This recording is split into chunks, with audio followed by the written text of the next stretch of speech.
خیبر پښتونخوا په دومره زیاتو اوبو کې ولې د اوبو له کمښت سره مخ ده؟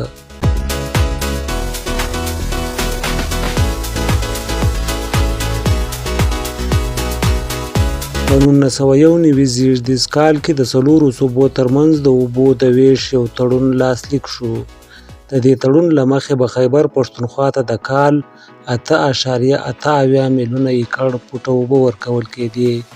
خو له بده مرغه د کانالونو د نشتوالي له امله پښتونخوا یوازې 5.88 میلیونه ایکړ فوټه استعمالوي او پاتې 3 میلیونه ایکړ فوټه اوبه سیند او پنجاب مفتې استعمالوي.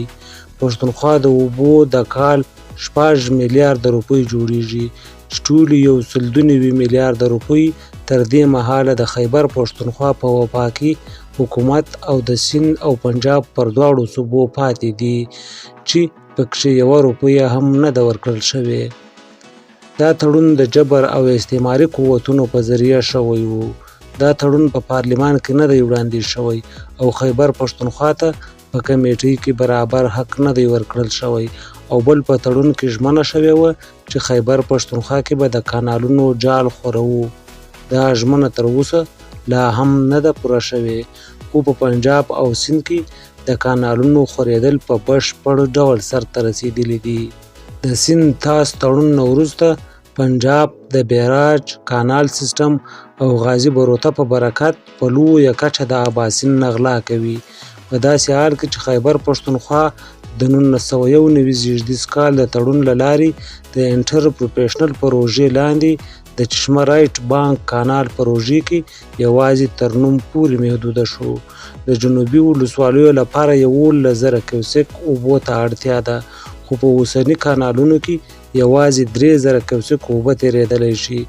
دا کانال باید په 1973 زېږدیز کال کې د ذوالفقار علي بوټو په دوره کې بشپړ شوی وای، خو له بده مرغه د مفتي محمود د سیاسي رقابت له کبله بند شو. د چشمه رایټ بانک نامکمل کانال په کال 2001 کې مکمل شو. د دې کانال د 4,008 کیوسک اوبو څخه ډیری اسماعیل خان ته یوازې 3,200 کیوسک اوبه رسیږي. په دې کې 800 کیوسک اوبه پهاړ پورته او 900 کیوسک اوبه ډیره غازي خان او د پنجاب نورو برخو ته ورکول کیږي.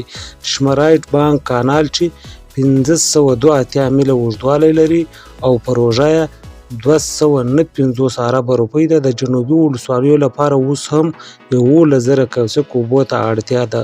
اوسنی کانال د 3,000 کیوسک اوبو ظرفیت لري چې یوازې په پسرلي کې د ځمکو د خړوبولو لپاره کارول کېدای شي.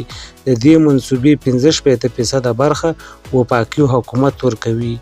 په 2000 زېږدیز کال کې حکومت د اباسین نه د 4 کانالونو اعلان کړی و چې پکښې د پنجاب لپاره د تل کانال، د سیند لپاره د ریني کانال او د بلوچستان لپاره د کچي کانال بشپړ شوي دي، خو د خیبر پښتونخوا لپاره چشمه رایټ بانک کانال نیمګړی پاتې دی.